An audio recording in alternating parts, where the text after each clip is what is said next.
Passo a palavra agora à doutora Larissa, promotora de justiça. Bom dia a todos, as autoridades, componentes da mesa.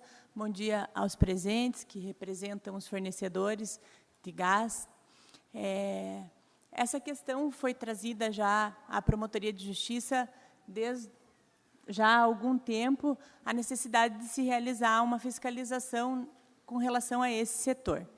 Desde que eu assumi a Promotoria de Justiça do Consumidor, a gente tem atuado em uma parceria muito produtiva com o setor de alvarás da Prefeitura e com o Corpo de Bombeiros aqui do município.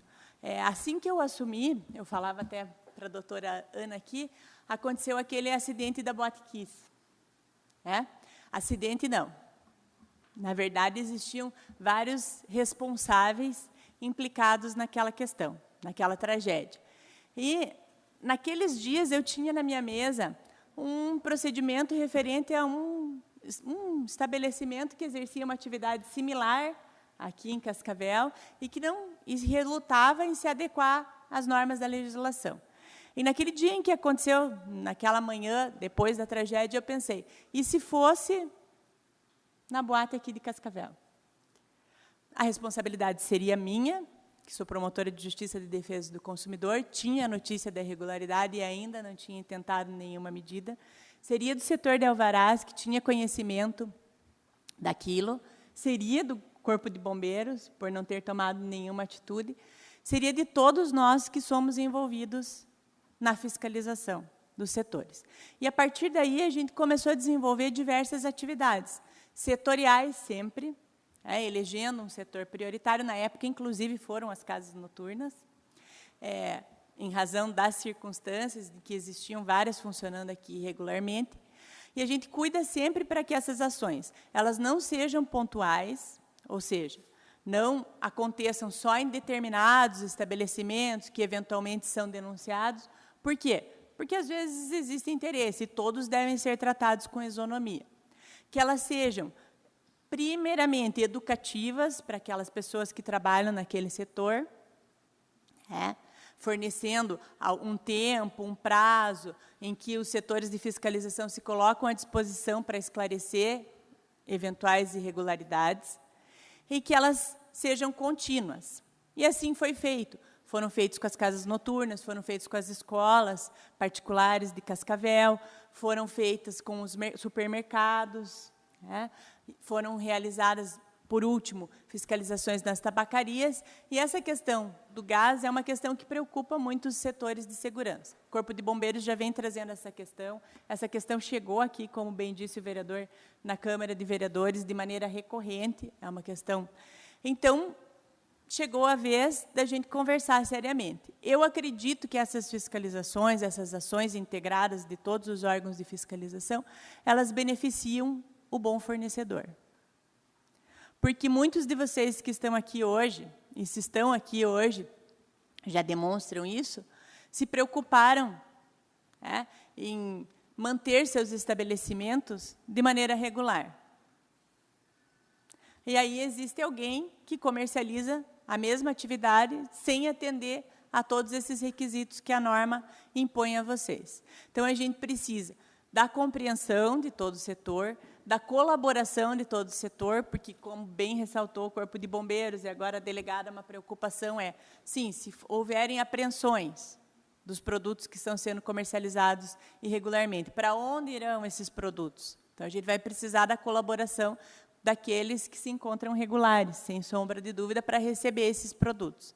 Ressaltando que, nesse caso, diferentemente dos casos anteriormente fiscalizados, constitui crime previsto contra a ordem econômica, a comercialização irregular desse produto, e a pessoa que for flagrada, necessariamente, sob pena de qualquer um de nós estar prevaricando, vai ter que responder por esse crime, vai ser presa, inclusive, em flagrante. Então, essa ação primeiro, de conversa, ela é salutar para que ninguém se diga desprevenido numa situação dessas. Porque a gente sabe que todos vocês estão realizando a atividade de vocês, a necessidade de manter a ordem exercem uma atividade essencial, como bem disse, como bem ressaltou o vereador, para a comunidade. E então a gente conta com a compreensão de todos. Eu tenho certeza que os senhores também são interessados nisso, porque se acontecer qualquer coisa em um lugar que esteja funcionando irregularmente, a primeira responsabilidade, a primeira cobrança recairá também sobre os senhores, e que a gente possa, desse processo todo de fiscalização, sair com tranquilidade, tendo a certeza de que tanto os senhores fornecedores, que são os que mais se expõem no caso de acontecer alguma coisa irregular no estabelecimento de vocês, quanto a população esteja bem atendida nesse setor. O Ministério Público sempre foi parceiro dessas ações. A gente fica feliz que o Corpo de Bombeiros agora tenha uma autonomia maior, porque acontecia isso, eles tinham a capacidade de ir lá e fiscalizar, mas não tinham possibilidade de impor multa, de impor sanções para aqueles fornecedores irregulares. Com a modificação da legislação no final do ano passado, o Corpo de Bombeiros vai ter mais autonomia para isso. Então, não precisa ter o fiscal do fiscal do fiscal do fiscal. A pessoa que vai, realiza a fiscalização, já pode impor alguma sanção para aqueles que estiverem funcionando irregularmente. Isso foi uma mudança muito positiva no entendimento do Ministério Público, mas o Ministério Público continua sendo parceiro no caso da ação do Corpo de Bombeiros não ser efetiva, e principalmente nesse caso em que o fato vai implicar necessariamente a caracterização de um crime, que a pessoa pode responder de 1 a 5 anos aí, pelo comércio irregular dessa substância. Então, a gente espera que as ações preventivas elas tenham sucesso, que as ações realmente de coerção também sejam efetivas, sejam realizadas de maneira coletiva em todos os estabelecimentos. A gente pede, inclusive, a colaboração dos senhores, se souberem de algum, daqueles que mantêm a sua atividade irregular, se souberem de questões irregulares, que tragam isso a conhecimento, porque a gente pega lá a lista do setor de alvarás. Quem tem alvará, quem pelo menos pede o alvará, normalmente já está preocupado em se regularizar, mas existem aqueles que estão em situação clandestina. A gente pede que também é interesse de todos que tragam isso a conhecimento dos órgãos de fiscalização.